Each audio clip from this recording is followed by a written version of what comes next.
think that there's a certain delusional quality that all successful people have to have. You have to believe that something different than what has happened for the last 50 million years of history. You have to believe that something different can happen. Yeah, it's almost a kind of innocence. Absolutely. In other words, if you knew how difficult it was, right, you would have never gone down that path. Absolutely. You know, if somebody had said to Ali, no one can beat this guy, he's this much stronger, he's this much bigger, he's got that much bigger punch than you do, and he believed that, he would have said, you got to have an innocence that somehow. Absolutely. You know, I think that's a huge part of me, because, and I say to my friends all the time, and we laugh about it, I truly, honestly, as I sit here before you right now, as honestly as I can say it to you, I truly believe that I could be the president if I wanted to. And as bizarre as that may sound to people that have traveled the path before me and to people who actually know how difficult it is, foolish Will Smith honestly believes it's sitting here. Well, what there is about that is a sense of the innocence about it, as well as a disarming honesty about it, if you say it that way. Now, here's what's interesting about you, is that there are people who have said that about you, too, who've been around you as a creative performer. Absolutely. Barry Sonnenfeld, I think it was, you know, did you work with him, or he was involved in this somehow, said something like that, that if Will Smith decided he wanted to go into politics, I'd be there to help him by making commercials, whatever I could do within my own talent. Which raises the interesting question, is that something that at some point in your life you might think about, politics? Well, you know, I absolutely feel that there are certain gifts and certain talents that God has blessed me with, that it would be spiritually criminal to only use to make money. My travels in Africa and spending time with Muhammad Ali and spending time with Nelson Mandela, there are certainly issues that are important to me, and things that I've been blessed with the vehicle to be able to change, to be able to, as sappy as it may sound, make the world a better place, however minute the change. And that's something that is important to me, but I don't believe that politics is the best use of your energy and time right absolutely. now. But the interesting thing, too, is that there is this concept, and you see it with lots of different people, you know, even with people who are evil. Some will say, he had so much talent. If that talent could have been redirected to something good. It is the idea, if you are given and you work hard, because there's nothing more apparent about Will Smith than how diligent and hard he works at being who you are. I mean, you appreciate the notion, it looks like to me from what I know about you,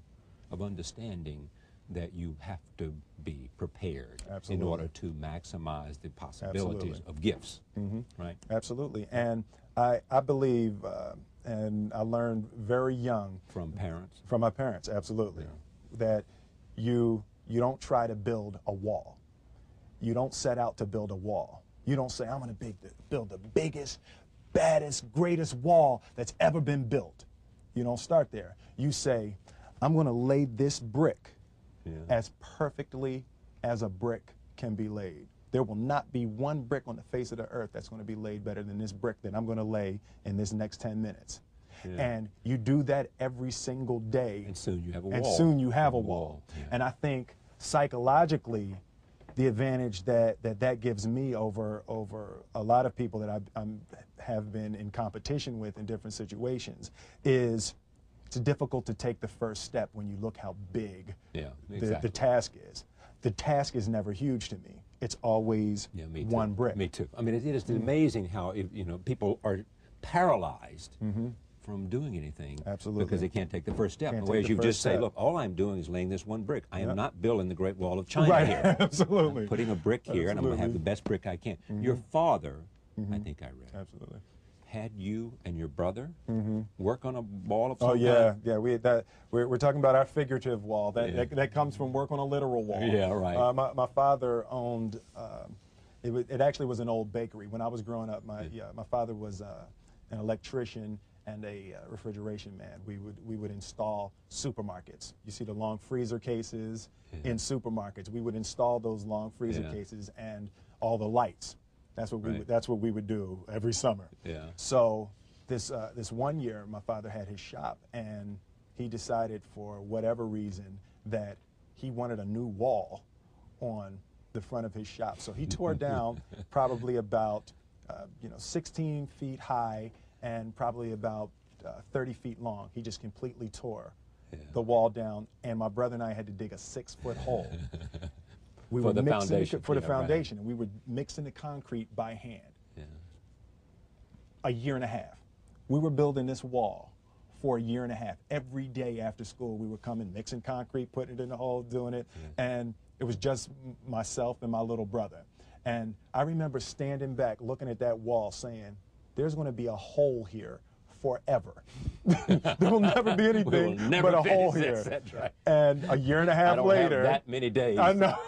A year and a half later, we laid the final brick, and my father stood back with my brother and I know he planned this. He says he didn't, but I know he had been planning this and writing this for his for the past 2 years. But we stood back, we looked at the wall, and he looked at me and my brother and said, "Now don't y'all never tell me that you can't do something." And walked into the shop. That's great. I was like, now here's what's interesting. You said what? You said I said, "That man's crazy. Something wrong with him, Harold. We need to get out of here." Exactly. What is he doing to my Man, head? did he start drinking? Is he drinking? But what's great about that story and what's great about your dad is that you seem to have come from a happy family.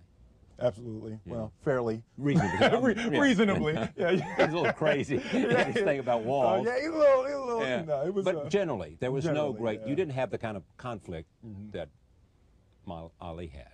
oh, definitely not You know, like Ali. that kind of, and yet you have the amazing amount of drive. I mean, there's a sense of mission with you, sense of commitment, sense of prepared to do what it requires, right? Absolutely. I mean, So you didn't come from a struggling artist background to become well, you know what? an accomplished professional. I think both of my parents and my grandparents were achievers. You know, my mother worked for the school board of Philadelphia, so growing up we couldn't say y'all.